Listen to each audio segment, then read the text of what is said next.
MCAT, an examination which for many is a daunting day. With this standardized exam making up 50% of the medical aggregate, for many, this is the day that decides whether they will pave their way through medical school or will they not. Today, I shall share my personal experience with the NMDCAT and how I scored 84% without studying a word. To begin with, I was already enrolled in an institution, LUMS. However, I decided to try for AKU as well, and to my surprise, I got in. Getting admission into AKU meant that I had to score at least 60% in the MCAT. 2020, the year in which I gave the MDCAT, was the first time since it was nationalized. That is, at first, every province had its own MCAT. However, now everyone was supposed to give a national one. One exam for all, irrespective of their board. Now, there was a lot of controversy about this MDCAT, as there were conflicting facts in different boards, and although PMC said it would test on the common syllabus only, there was still suspicion as to how they will ensure this. A few days before the MDCAT, there was a Twitter war going on where students urged the education ministers to delay the MCAT due to the COVID-19 situation. I was part of the keyboard protesters, yes, as everyone had believed after making it into the headlines and gaining popularity, the MDCAT would be delayed, but to our surprise, it was not.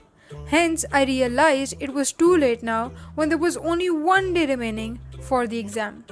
So what did I do in the last night before the exam?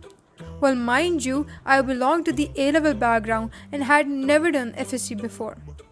So here's my one night study strategy. I attempted the NUMS 2020 paper, as NUMS is the organization which would be making the NMDCAT as well, hence they would use their question banks. I also attempted one mock paper from some academy. Many of you will not believe that with just attempting these two papers, I managed to get an 84%. But I'll tell you why is that. Many students fall for quantity rather than quality. Whereas when I was doing the MDCAT, I depended more on quality rather than quantity. I for sure did only two papers, but I did them with great care. Not only did I attempt the entire paper and mark it, but for every question I got wrong and for every concept I was not aware of or even slightly doubted, I googled and learned all about it so that if an MCQ on this topic shows up on the final exam day, I would have a good guess about it. As for my basis, my A-levels was very strong with physics, chemistry, biology and mathematics. Not only that, I had also done the SAT 2 for chemistry and biology at the time I was giving the AKU entry test. With all this in the bag, I was good to go. Disclaimer, I never thought I would perform this good on the actual exam, although I did manage to score 160 plus in the NUMS paper which I was attempting a day before. And so my suggestion and my number one suggestion to everyone would be to focus on quality rather than quantity. Once you know the basics, attempt as many papers as you can. And here's the advice for the national MDCAT. Attempt questions by NUMS. Do as many questions as you can, and with that, not only mark them, but also try to understand why you got a certain question wrong, and if you even have a slightly doubt on a correct question, do Google its concepts and learn about it.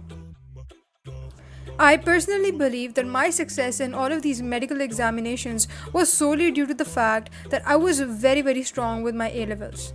And that is why everything that I tackled more or less seemed to overlap with the A-level syllabus. And same goes for the FSC fellows. Try your best to get a hold of your own syllabus first, and then dive in and attempt as many questions as possible. Now, although you might not believe me, but trust me, that's all I did for the NMDCAT and still managed to get an 84% without any FSC and without even studying a word.